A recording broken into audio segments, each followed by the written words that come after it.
The Vancouver Freeze used to be a running joke, a quirky label for a city known for its surface-level friendliness.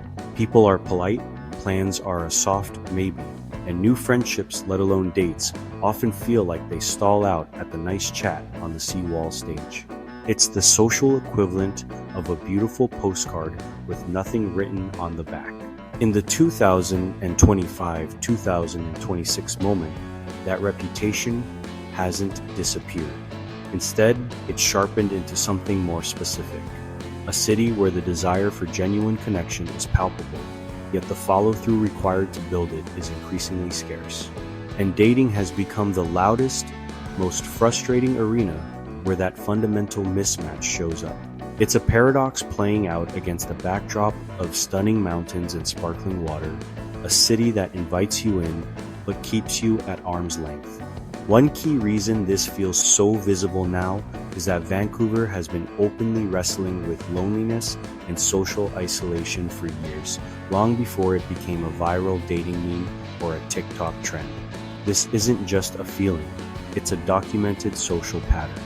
Survey research across Metro Vancouver has consistently found meaningful shares of residents describing themselves as lonely or isolated. These aren't just fleeting moods, they're chronic states of being for a significant portion of the population. Crucially, those same groups are far more likely to report that they find it difficult to make new friends, citing a lack of opportunities and a culture of insularity. This creates a feedback loop. Isolation makes it harder to connect, and the difficulty of connecting deepens the isolation. When the basic architecture of friendship formation gets harder, dating doesn't magically happen in a separate, frictionless universe. It inherits all the same problems, often amplified. A first date, fueled by the initial excitement of a match, might be easy enough to arrange.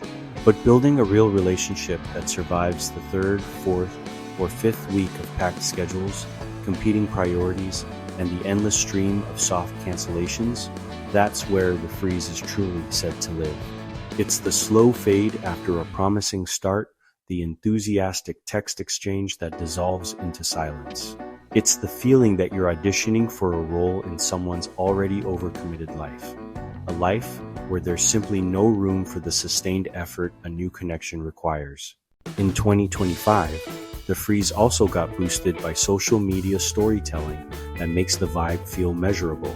A widely shared format is the challenge narrative. Someone tries a set number of outings, approaches, or events to beat Vancouver's reputation.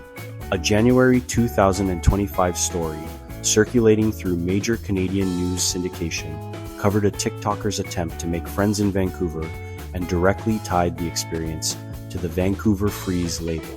Whether or not you accept the label, the content lands because it mirrors what many millennials describe: lots of surface friendliness, fewer invitations into real routines. That real routine detail matters more in 2025, 2026, because modern millennial life in Vancouver often runs on compressed social bandwidth. Remote or hybrid work can mean fewer accidental encounters, fewer after-work hangs, and fewer weak-tie friendships that quietly turn into strong ties over time.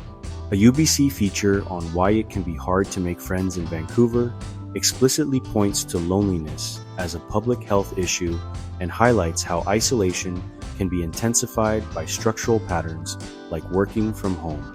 If your week already feels like commuting, rent stress, gym, errands, and recovery, dating becomes less about meeting people and more like scheduling a high-stakes audition in the only 2 open slots you have. Meanwhile, the apps, still central, but changing, add a second layer.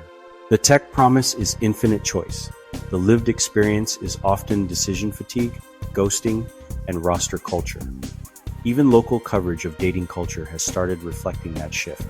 Vancouver-based reporting has highlighted research on digital dating and what it does and doesn't do for real relationships. And in broader local student media, you see the rise and fall mood. More people questioning whether the apps are delivering connection or just keeping everyone swiping. When you combine low follow-through, freeze energy with high optionality, app culture, the result is a specific kind of Vancouver dating fatigue. Everyone is talking, nobody is landing. This collective feeling finds its voice in the public square of social media, amplified in a very Vancouver way. Popular media pages take to the streets, turning sidewalks into confessionals with microphones and ring lights. Their reels and street interviews pose familiar questions. What's the hardest part about dating here? Or is the Vancouver Freeze real? The comment sections that follow often read like sprawling group therapy sessions, a digital space for shared commiseration.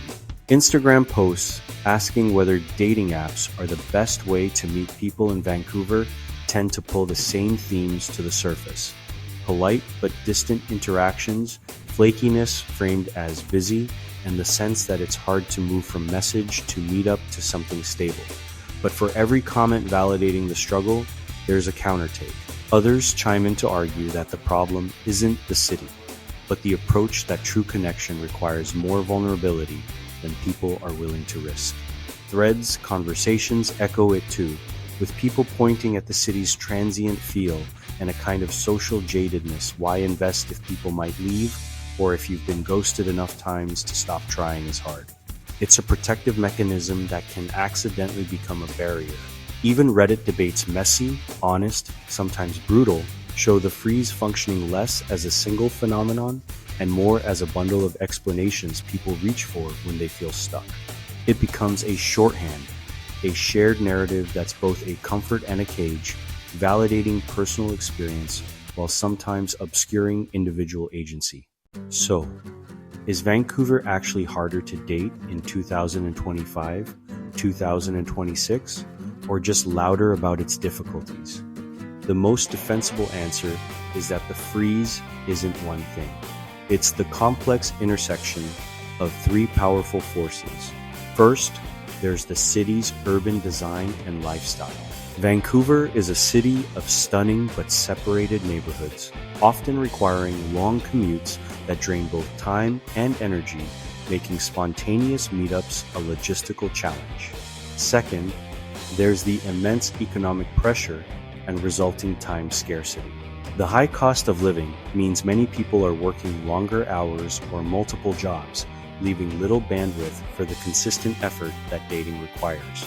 And third, there are the digital dating dynamics we've explored, where endless options create a paradox of choice and encourage fleeting connections over deep ones.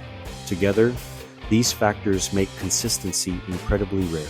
When local media hosts a discussion about whether Vancouver is lonely with an expert on belonging, it's not framed as gossip. It's framed as a civic and cultural question. That framing matters because it suggests the dating problem is often a connection ecosystem problem. In other words, Vancouverites aren't uniquely cold. Many are simply overloaded, cautious, and optimized for survival financially, emotionally, and socially. The freeze reputation persists because it names a real, tangible pattern: warm first contact followed by weak continuity.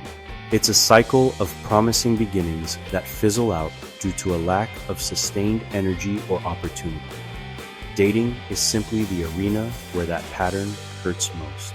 It's where the vulnerability is highest and the disappointment feels most personal. And it's where, heading into 2026, people are most motivated to call it out, meme it, and hopefully begin to consciously redesign their social lives. The solution isn't about trying harder at the same broken game. It's about building something sturdier, something more intentional than the empty promise of, we should totally hang sometime. It's about creating the very ecosystem of connection that the city, in its current form, seems to discourage